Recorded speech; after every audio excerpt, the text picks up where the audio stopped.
These days, everyone and their fucking grandmother has an opinion on how to solve low back pain, and I'm not going to pretend like I have all the answers here for you, but I do have a tool that I really like to use if you are struggling with back pain and want to start bringing more awareness and understanding of that area before you start loading it with more challenging exercises. If you go back to my page, you're going to see another exercise where I talk about extending and flexing through the thoracic spine and how to isolate that better and build a deeper connection to this part of your spine.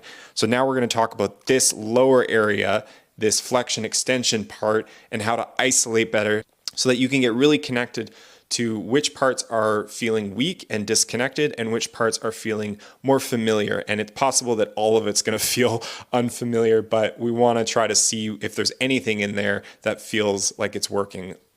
So a really useful way of isolating this low back area and seeing if you can articulate it at all is in this quadruped position. The problem is that when we get into this position and we arch our back, all this stuff up here also moves. And what we end up doing is this kind of this clumpy flexion extension thing. So there's two different positions that you can explore to see if you can get a clearer picture of your lumbar flexion extension. The first one is we're going to go into a big cat, angry cat pose. And we're going to round, and we're going to start at our tailbone, and we're going to roll up vertebrae by vertebrae. And we're going to go as high as we can before we hit our thoracic spine, and then we're going to reverse. And we can do this for reps to start gaining connection to this part of our body. We can also do the reverse. We can go into full extension and roll that pelvis vertebrae by vertebrae into flexion extension.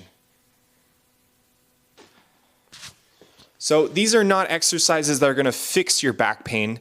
They're exercises that are going to increase your awareness of areas that are experiencing pain, and are going to do it in a low intensity way so that your brain can start figuring out what needs to happen there. There's no use in overloading your system if you're feeling a lot of pain. It's really, really helpful to do low intensity work at a high volume in a way that feels controlled and safe.